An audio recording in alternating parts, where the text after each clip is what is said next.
Alright, so today let's talk about a question that I hear a lot on Instagram, and this is how to take sharp photos. So let's talk about my tips and tricks that I use all the time to always get the shot.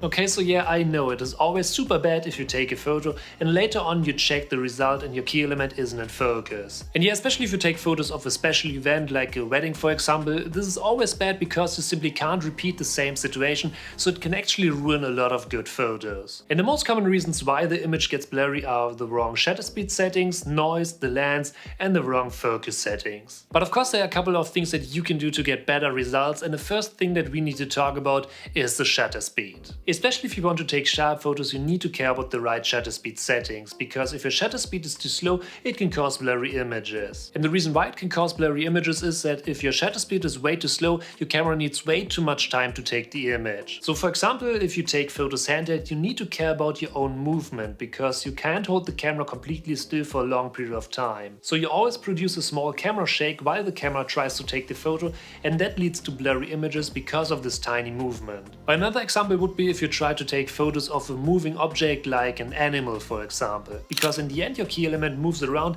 while your camera tries to take the photo. So if you use a long shutter speed, it is way more likely that your key element won't be in focus if there's movement in your frame. But how you can actually solve these kind of problems with the shutter speed, and in this case let's start with the handheld shooting. To avoid the handheld camera shake problem, you can use a basic handheld rule. In this case you simply use a shutter speed setting that are above your focal length. So for example, if you use a 200mm lens, your shutter speed should be at least at 250, or if you use a 100mm lens, you should use 125. And in combination, always try to hold your camera steady with both hands. So try to actually minimize your own movement to make it as easy as possible for you to take the image. Another thing that you can do if you can't use a really fast shutter speed is to use a tripod in low light situations, for example, to use a slower shutter speed. And especially if you combine the tripod shooting with a self-timer or remote, it is way easier to avoid the complete camera shake problem. But of course this only affects the camera shake, so if you want to take photos of fast moving objects for example, it is way more likely that you need a way faster shutter speed. In this case, to figure out the right shutter speed settings, I mostly take some test shots,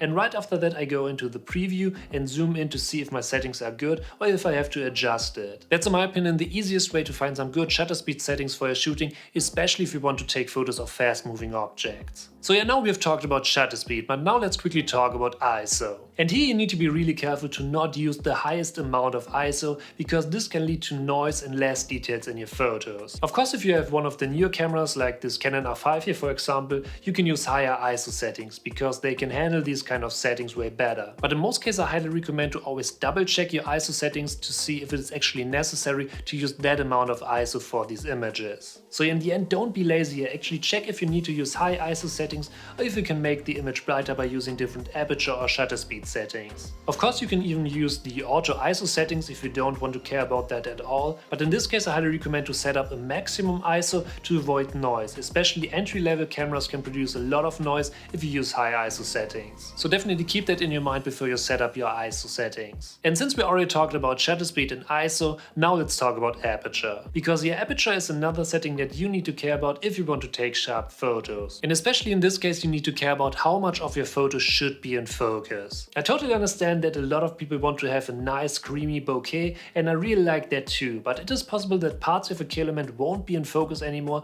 because of the wrong aperture settings. And if you're interested in that, I've already made a complete video about all kind of different aperture settings and how it affects the image. I will link it down in the first comment, so definitely check that out. But basically if you want to have more and more parts of your photos in focus, you need to adjust your aperture settings as well. So now we've already talked about the basic camera settings, next let's talk about focus.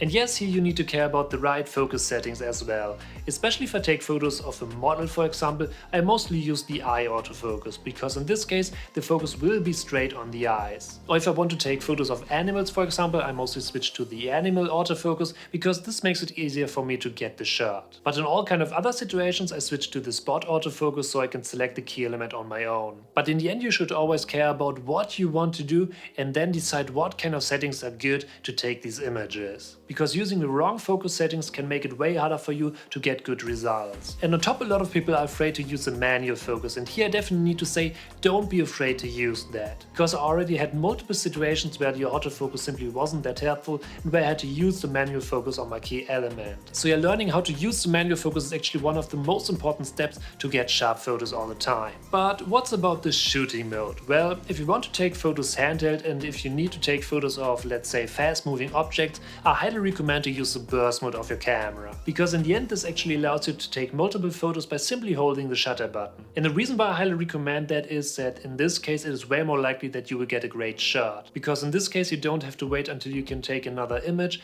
and you don't have to press the shutter button over and over again just for a new photo. So yeah, especially if you need to be fast to get the shot, I highly recommend to use the burst mode of your camera to get good results. But yeah, another quick tip that we need to talk about is to actually double check your lenses, because sometimes you just use good settings but still the image isn't actually sharp, and a common mistake here is to not clean your lenses. In the end, as I started to take photos, I made the same mistake because I never noticed that the lens had some fingerprints on it or some dust. In this case I highly recommend to simply check and clean your lenses every time before you go out to take photos to avoid such a basic problem. But yeah, these are actually the basic tips that I can give you to take sharp photos all the time. So, thank you for watching, I hope you enjoyed this video, and if you're new, don't forget to smash that subscribe button to stay updated for upcoming videos, and I'll see you in the next video.